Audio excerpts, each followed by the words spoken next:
Magandang araw po sa inyo. Tawagin na lamang ninyo ko sa pangalang Daisy, Tubong Leyte. Gusto ko lang po sanang ibahagi sa inyo itong kwento tungkol sa aking pamangkin na anak ng aking kapatid na tawagin po nating Ate Melba. Nang mga panahong yon, wala pa akong pamilya. Kaya naging katulong ako ni ate sa pag-aalaga kay Nene. Magkatabi lang kasi yung bahay ng mga magulang namin at ang bahay nga ni na Ate Melba at Kuya Ramil. Madalas na malalim na nga yung gabi kong umuwi itong si Kuya Ramil sa kanilang bahay. Kaya doon ako natutulog para merong kasama si ate. Dahil magkalapit lang nga yung mga bahay naming pamilya. Wala namang naging pangamba noon yung aming mga magulang at maging si ate na merong hindi magandang mangyayari. Hanggang isang araw, may dinalang kakilala yung aming ina sa aming bahay. Na tiyempo rin noon na naroroon kaming dalawa ni Nene dahil merong ginagawa si Ate Melba. Nilalaro ko ng mga panahong yun yung aking pamangkin sa aming sala nang biglang ang dumating si nanay. Ipinakilala naman ni nanay si Aling Suling na ayon nga sa kanya ay kakilala raw niya na nagtitinda ng mga gulay at mga kakanin. May pinagkukunan kasi si Aling Suling ng mga ibinebenta nitong gulay at pati na rin ang kakanin. At yung pinagkukunan niyang ito ay kakilala rin ng nanay ko. Kaya doon na nga sa kanya bumibili yung nanay ko para hindi na siya makapunta sa palengke. Pinapasok rin ni nanay si Aling Suling sa bahay namin. Tsaka niya nga ito pinaupo sa aming sala. Dala-dala nga ng ali yung mga paninda niya noon. Kaya naisip kong baka may bibilin yung nanay ko rito. Pagkaupo ng alis sa may upuan, iniwan siya ni nanay dahil meron lang itong kukunin. Hindi pa rin kami umaalis doon ng aking pamangkin dahil masayang naglalaro si Nene ng mga laro ang ibinigay ko sa kanya. Walang ano-ano, napatingin ako kay Aling Suling. At pansin ko naman noon na kakaiba yung tingin nito kay Nene. Kaya pinalapit ko sa akin yung aking pamangkin. Tsaka ako nga ito kinarga. Aalis na sana kami sa may sala nang bumalik naman si nanay mula sa kwarto. Kaya't napabaling naman ng tingin dito si Aling Suling. Ipinakilala pa nga ng nanay ko si Nene kay Aling Suling at sinabing apo raw niya ito. Napangiti naman yung ali at sinabing maganda nga yung bata at mukhang alagang-alaga. Bumili nga si nanay ng mga paninda nito at nang matapos yon, kagad din namang umalis yung ali. Pinagsabihan pa nga nito yung nanay ko na kung magtitinda sa mga sumunod na araw ay wag lang itong mahiyang pumunta sa bahay namin para makabili nga yung nanay ko. Tanging pagtango lamang at ngiti yung naitugon ng ali at nagpaalam na rin po ito. Nang wala na nga si Aling Suling, kinausap ko po yung nanay ko noon. Sinabi ko rito kung paanong titigan ng ali si Nene at maging yung kakaibang naramdaman ko doon. Napailing na lang noon yung nanay ko at ayon pa sa kanya, mabuting tao daw si Aling Suling at wala siyang nababalitaang may naging gulo ito sa mga taong nakakasalamuhan ito. Kaya't wala na nga akong nagawa noon kung hindi yung iwaksi na lamang yon sa aking isipan. Kahit pa medyo hindi talaga maganda yung kutob ko doon. Nang mga sumunod nga na araw noon, naging pabalik-balik na sa bahay namin si Aling Suling. Kahit ganun pa man, hinayaan ko na lang din po yon at hindi na pinag-isipan ng hindi maganda yung aling ito. Sa mga panahong yon, dahil ako nga yung madalas na nagbabantay kay Nene, napapansin kong may nagiging kakaiba sa aking pamangkin tuwing nasa bahay namin si Aling Suling. Noong unay hindi ko yun pinansin dahil baka nagkataon lamang. Ngunit nang tumagal na ay kinutuban na nga ako ng hindi maganda. Dahil sa tuwing nasa bahay namin yung Ale at kapag naroroon din si Nene, malimit kong nakikitang napapahawak yung bata sa kanyang tiyan. Naanimoy may dinaramdam ito na hindi ko alam kung ano. Isang pagkakataon nga noon, nang mangyari ulit yun kay Nene, ay dali-dali ko nga po itong nilapitan. Nakaramdam ako ng pangamba noon dahil nasa tapat nga nito si Aling Suling. Naanimoy inaamoy-amoy pa nga po ito. Pansin ko kasi yung pagsinghap ng Ale. Nang dumating na nga rin si Nanay sa may sala, naabutan niya kaming nasa ganong sitwasyon. Lumapit ito sa amin at tinanong ako kung ano nga bang nangyayari kay Nene. Napailing naman ako dahil hindi ko rin po alam. Pero sinabihan ko yung nanay ko na baka masakit nga yung tiyan ng bata. Pinahiga na lamang namin noon yung bata sa mahabang silya doon sa may sala. At bumili na muna ng gulay si Nanay kay Aling Suling habang binabantayan ko naman si Nene. Nang matapos na nga yun, ay nagpaalam na rin yung Ale na aalis na ito. Nagtungo naman noon si Nanay sa may kusina upang ilagay roon ang kanyang mga pinamili sa Ale. Kaya naiwan nga kami ni Nene sa may sala ng aming bahay. Sinundan naman ng mga mata ko si Aling Suling na noon ay paalis na rin. Ngunit bago ito tuluyang umalis, lumingon pa po ito sa kinaroroonan namin ng bata. Kinabahan ako sa pamamaraan ng pagtitig nito sa aking pamangkin. Ngunit bigla rin naman itong nag-iwas ng tingin. Kaya't nagtaka nga po ako doon. Noong wala na nga ito, napatingin ako sa aking pamangkin. Hindi na po ito nakahawak sa kanyang tiyan at nang tanungin ko nga po ito kung masakit pa ba yung kanyang tiyan, sabay turo roon ay napailing naman po yung bata. Hindi ko alam pero kinutuban talaga ako ng hindi maganda noon at nagtaka kung bakit nangyayari nga yon sa aking pamangkin. Sinubukan ko pa ngang tignan yung tiyan nito. Ngunit wala naman akong nakitang sugat o kung anumang kakaiba. Nang makabalik na nga si Nanay sa may sala, hindi na ako nakapagpigil pa at sinabi ko sa kanya na wag nang papasukin sa bahay namin itong si Aling Suling. Ipinagtaka naman ni Nanay yung aking mga sinabi. Kaya hindi na nga ako nagdalawang isip na isiwalat sa kanya ang kung anumang mga napansin kong kakaiba doon sa Ale. Dagdag ko pa ay nagsimula lamang yung pananakit ng tiyan ng bata. Noong panay na nga yung pagpabalik-balik ni Aling Suling sa bahay namin. Dahil sa aking mga sinabi ay napailing na lang din si Nanay at baka nagkataon lamang daw yung lahat.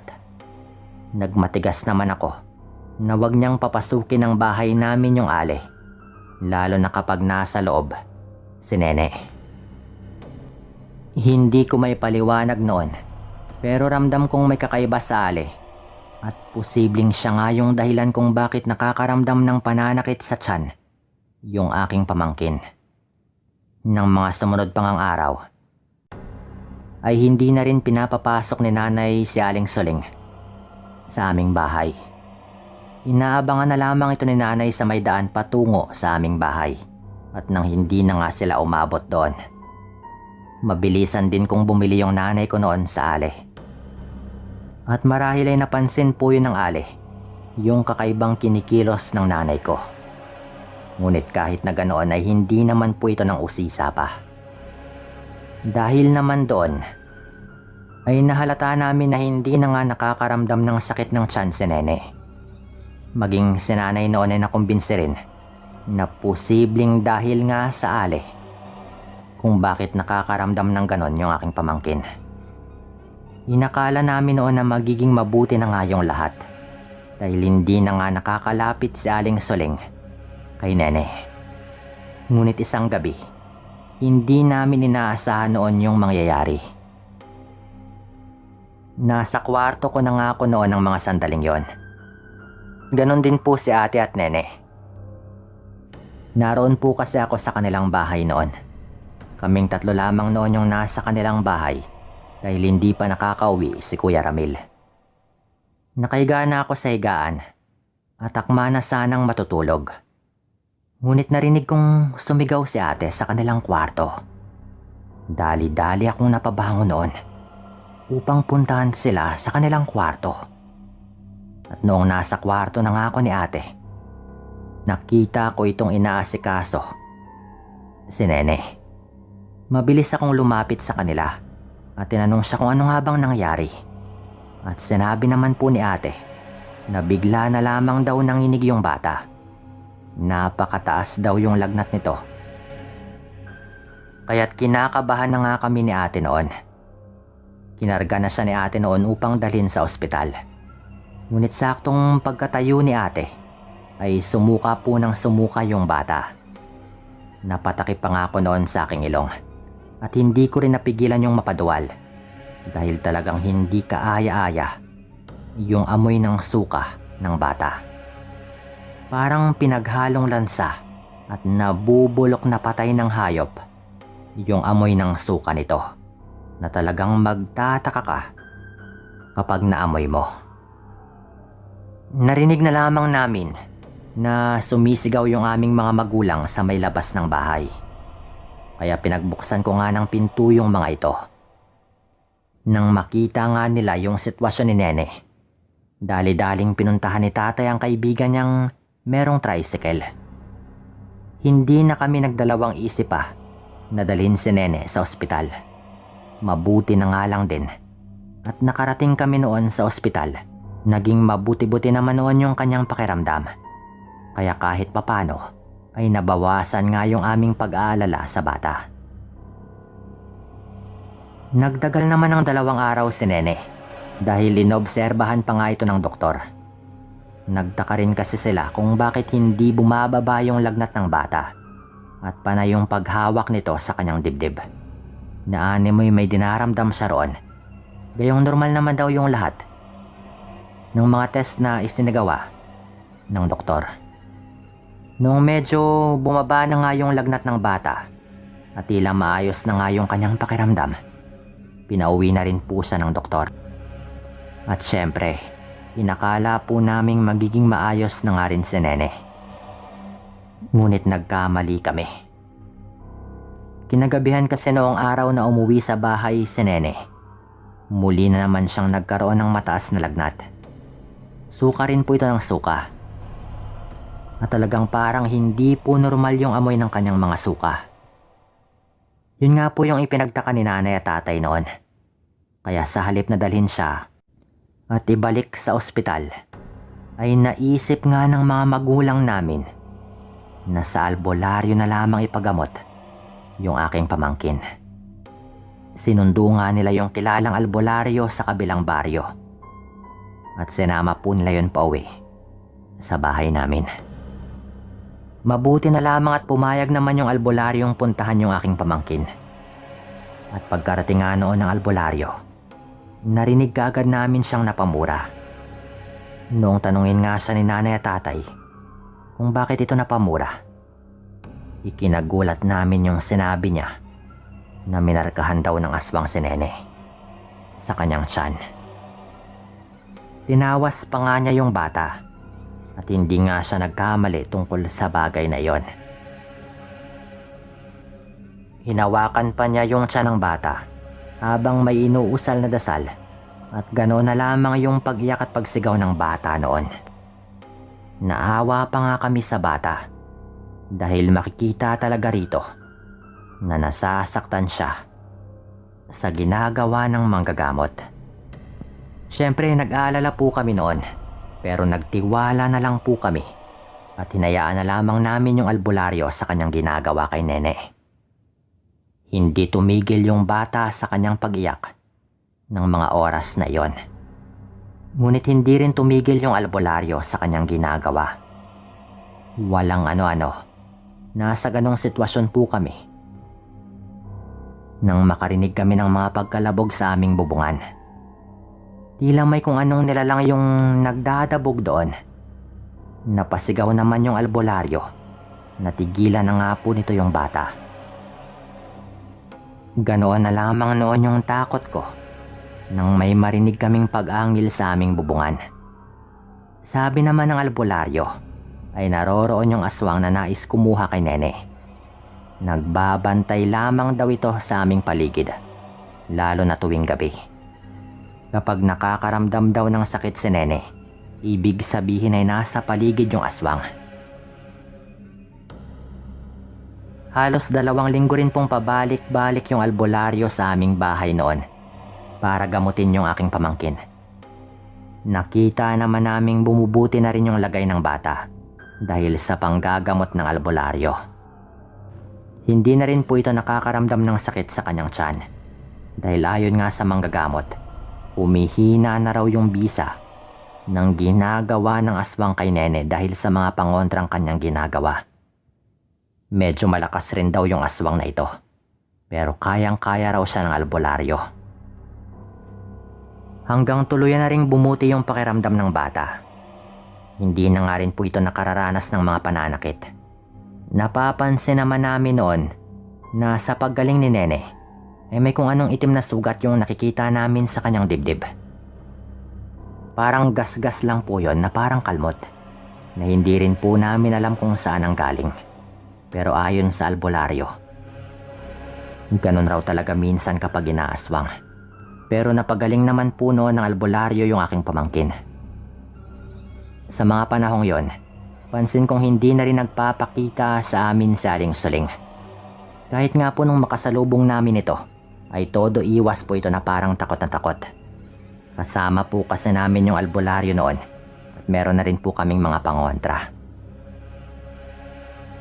Sa kadahilan ng yun ay napaisip kami na talagang kumpirmado na siya nga yung aswang na tinutukoy ng albularyo. Nagalit po yung nanay ko noon sa Ale at mula po noon ay harap-harapan na po nitong iniiwasan yung aling yon. Kulang na lang nga po ay sabihin namin mismo na alam na namin yung sekreto nito. Kaya't noong naglaon, yung matanda na rin po mismo yung hindi na rin nagpapakita sa amin. Parang nabalitaan na lang din po namin na sa ibang bayan na rin daw po siya nagtitinda. Dito ko na rin po ito tatapusin at maraming salamat po.